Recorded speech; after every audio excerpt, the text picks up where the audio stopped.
L'itinéraire qu'on vous propose aujourd'hui s'appelle la Rome baroque. C'est un itinéraire qui va vous emmener sur des traces de monuments et d'œuvres d'art exceptionnelles et qui va aussi vous amener sur la trace de très grands saints de l'Église. C'est l'occasion de réfléchir sur ce que ça veut dire que d'être chrétien et comment ça nous envoie vers le monde pour une mission assez exceptionnelle. Le baroque, c'est en gros à Rome le XVIIe siècle et c'est une époque de richesse architecturale et artistique de folie. Vous allez commencer place Navone. La place Navone, c'est un site qui est à l'origine un stade, c'est le stade de Domitien, sur lequel on va aménager justement au XVIIe siècle un certain nombre de monuments. Vous allez voir la très belle église de Sainte-Agnès, Sainte-Agnès in Agone, où vous pourrez d'ailleurs contempler le crâne de Sainte-Agnès enfant, rentrer dans cette belle église, admirer la coupole splendide, admirer les hauts-reliefs de marbre. Vous irez voir sur la place aussi et surtout la fontaine des 4 continents, fontaine sculptée par Le Bernin qui est vraiment l'artiste le plus génial de cette Rome du XVIIe siècle. Il symbolise justement l'Église qui part à travers le monde entier pour évangéliser, pour annoncer la bonne nouvelle. Ensuite, vous vous dirigerez vers Saint-Louis des Français. Saint-Louis des Français, ça vous rappelle la présence de la France à Rome.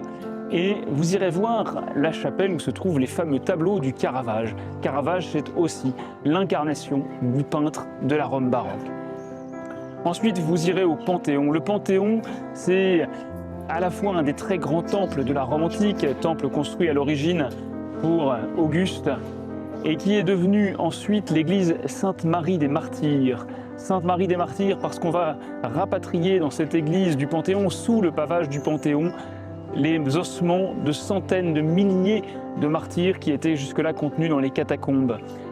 Dans cette église Sainte-Marie des Martyrs, sous cette architecture extraordinaire de la Rome impériale, vous êtes invités à réfléchir sur ces milliers de chrétiens qui ont choisi de donner leur vie pour témoigner du Christ et témoigner de la bonne nouvelle. Ensuite, vous pourrez aller à l'église de la Minerve. L'église de la Minerve, c'est une église dominicaine. C'est une des très rares églises gothiques de Rome. Là, on fait mémoire de plusieurs belles figures, en particulier Sainte Catherine de Sienne, cette grande mystique qui a fait revenir le pape à Rome après son exil en France. C'est aussi le lieu où se trouve la tombe du bienheureux Fra Angelico, un artiste parmi les artistes, celui qui a peint les fresques si connues du couvent Saint-Marc à Florence, un artiste d'une grande douceur, d'une immense spiritualité, qui avec beaucoup de simplicité a su traduire en images l'évangile. Vous pourrez pousser ensuite jusqu'à l'église Saint-Ignace. L'église Saint-Ignace, c'était à l'origine la chapelle du collège romain, là où on formait les prêtres de Rome, là où on formait les jeunes jésuites qui allaient évangéliser le monde. Vous regarderez le plafond en trompe-l'œil de cette église Saint-Ignace et vous y verrez là aussi représenter les différents continents du monde connu de l'époque, avec cette phrase qui traverse l'église « Je suis venu allumer un feu sur la terre et qu'il me tarde qu'il soit allumé ».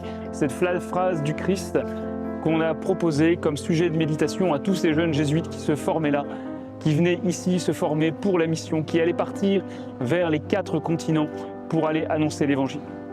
Et vous pourrez terminer à l'église du Gesù. L'église du Gesù, c'est la grande église jésuite de Rome. C'est à côté de là, de ce lieu-là, qu'est mort Saint Ignace de Loyola. Peut-être que vous pouvez pousser jusqu'à la chambre de Saint Ignace. Et dans l'église du Gesù, si vous arrivez au bon moment, vous pourrez découvrir la machine baroque. Je ne vous en dis pas plus, je vous laisse la surprise. Le baroque, c'est du mouvement. Le baroque, c'est une sorte de mise en scène. Le baroque, c'est mettre l'art au service de la sainteté. C'est permettre à tous ceux qui rentrent dans ces églises de découvrir la splendeur de la vie chrétienne à la suite du Christ.